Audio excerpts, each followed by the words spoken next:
Hey guys, what's up? This is the Professor here, working on my Stellarknight deck profile.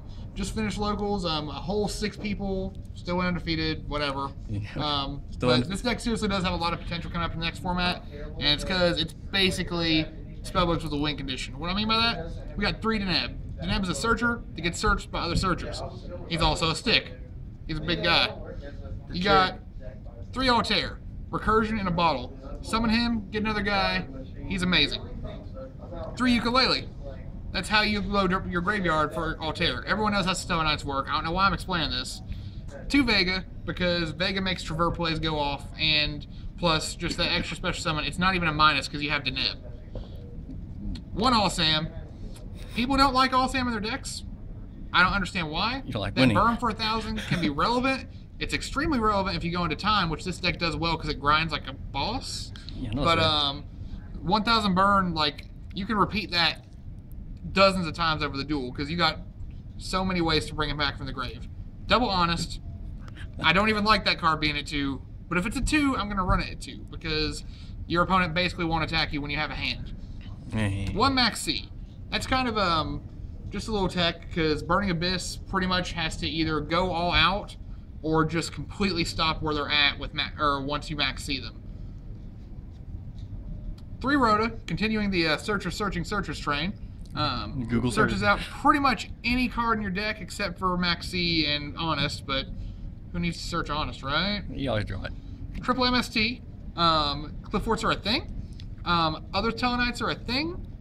Chain it to Call the Haunted, you know. And even some Shadal builds have some back row set. 2 Duality. Duality helps you get to your plays early on in early game, especially with this deck. You don't really need to special summon every turn because just being able to search with Deneb or pitch with Ukulele or even burn with All-Sam puts pressure on your opponent. 1 Book of Moon, again, kills BA dead. I don't know what else to say about it. This card, I love. Swords of Revealing Light. You run 1 copy because, as you can hear our cameraman's laughing because I pulled this off in our game, you can go Swords of Revealing Light, go, your stuff's safe, next turn, cool, Traverse, Swords of Revealing Light, go, and you can do that ad infinitum. Legit happened. Like, those 4 turns I couldn't attack. Like, hurt. Yep. Hell. Well, till you snatched me. Of course, now we got traps because it's Tellarknights. You know you got tons of traps. 3 Alpha. It's Judgment, but with no life point cost, and you draw, and you enable your Altair. Literally the most broken card in this deck. 3 Call the Haunted.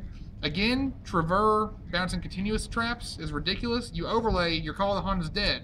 Well, guess what? You Traverse, you Call of the Haunted again, because that's fair. Going off that same token, you got Fiendish Chains. Again, negate an opponent's monster's effect. If they overlay with it, cool. You get Fiendish Chain again next turn. 2 Deep Risen. Stopping attacks is relevant, and banishing is especially relevant in the Cliff Fort matchup. If they're going to the graveyard, they go back to the Pendulum Zone where you can summon them again, but they're getting banished. They're gone. Yeah. 1 Oasis of Dragon Souls. It's basically a 4th Call of the Haunted. I would run more, but it gets cloggy. But the ability to bring something back, especially as like a defender, bring back an All-Sam, your opponent's Denko's not getting over that. Ever think about with like this and Call the Hunters like running Magic Planner? I've considered it. If you run a Magic Planner, you really need to run triple Vanity's Emptiness and a 3rd Fiendish Chain. And I'd probably run some other continuous trap too. I'm just not sure what. Yeah. Compulse, staple. Bottomless, arguably staple. I think it's a staple of this format because banishing Shadals means they don't get their effects. And it's super relevant against like Cliff Forts because you go, you know, okay, cool, you just Pendulum 3. Now they're all gone. Warning, staple. No. Mirror Force. Again, it's all about stopping that Cliff Fort push, and plus the sheer swing of tempo after a Mirror Force is just ridiculous. Your opponent can't come back from that most of the time. What happened to me? Did I just get Mirror Force? Yep. Plus, no one expects it. I mean, come on. Who plays Mirror Force anymore, right? That's jank. Okay, moving on to the extra deck. Like I said before, Traverse. He's your star of the deck. I run 2. That guy is basically the reason to play Tellarknights right now. All those broken continuous traps that are bad because they clog up your back row, cool, keep using them. That's fine. 1 Deltaros. He doesn't come out as often as Traverse, but he's still very relevant to this meta. 2500 is good because it gets over Winda. Also, his effect to pop is relevant because you can pop Dante's and not worry about his big old booty. Yeah. Double Castell, I'm not running the Ick Attack variant. I like it a lot. I just don't have what I need to make it really pop, but Castell is still probably the best generic rank 4 in the game. Gets rid of problem back row like Light Imprisoning, gets rid of problem monsters like Dante, and does it all without sending to the graveyard. I mean, it's just so good. No fusions. That's true. Starleaf Paladynamo, negate effects, float, and get in for damage. Plus, he's a light, so you can honest him. Ragna Zero. Oh, you're playing Fire Fists or anything that uses tanky?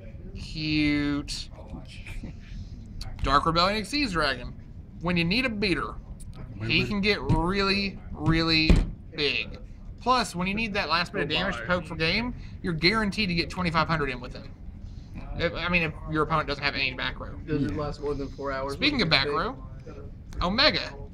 He is really underrated, but you can on some decks you can literally sit on an Omega, do nothing else, and just win.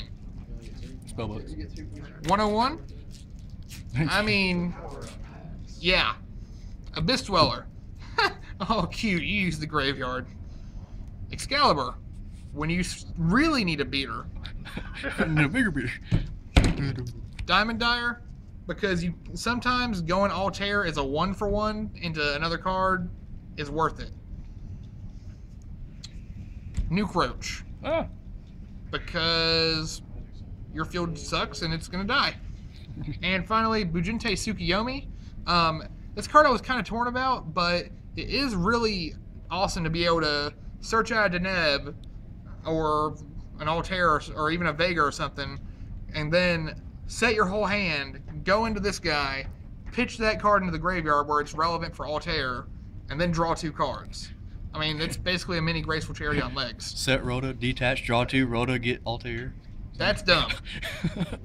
Anywho, side deck. Ignore the fact that one of these cards doesn't have a sleeve. I kind of lost it.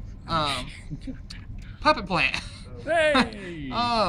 It's a really nice card because you go Puppet Plant, your opponent goes Sad Face. It doesn't work though because on it's not your opponent's turn. No, it doesn't. It's not always relevant, but when you get it and it is relevant, it wins games. There you go. Also, should all their spellcasters? Did I hear get spellcasters? I did.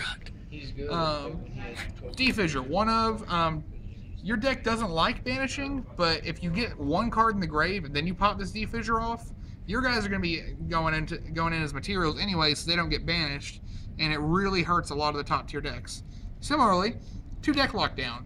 Again, this is continuous, so it can be abused with Traver, but it stops every relevant BA effect. You can't special from the deck, you can't search from the deck, you can't do anything. And since it's a continuous spell, you just go, okay, summon Deneb, search, Rhoda, search, deck lockdown. You don't get to do that. 1 Soul Drain, graveyard effects, relevant. 2 Fairy Wind. Fairy Wind kills Clifford's dead, and more importantly, that extra bit of damage when you're running All-Sam can win you games. Probably the most broken card in my entire side deck. 2 Crevice in the Different Dimension. Declare a attribute and banish 2 monsters with that attribute in your opponent's graveyard. It's not up to 2, it's 2. But that's relevant because your opponent goes Fire Lake. You chain this. Since they're not in the graveyard at the end of Fire Lake's resolution, they don't get to activate because they're not in the grave. So, say they just sent 2 of their Malebranch to the grave, they don't get any effects. They just minus themselves 2, because why not? Triple Malcat. Normally in a back row heavy deck like this, I wouldn't run Malcat as much, but opposing back row can just hurt you so hard, and plus it's really relevant for the mirror match. Finally, Triple Dust Tornado. Again, just a really powerful card this format because Cliff Forts are a thing, but also highly relevant because there's a lot of cards getting set that you want to blow out that turn. You don't want to wait for your opponent's alpha to be active. You want to be able to go Dust Tornado right then and there. So that's the Satellarknight deck. Basically, remember, Traver is broken as all hell. Other than that, Rank 4 engine, Battling Boxers 2.0. Thanks, guys. Professor signing off.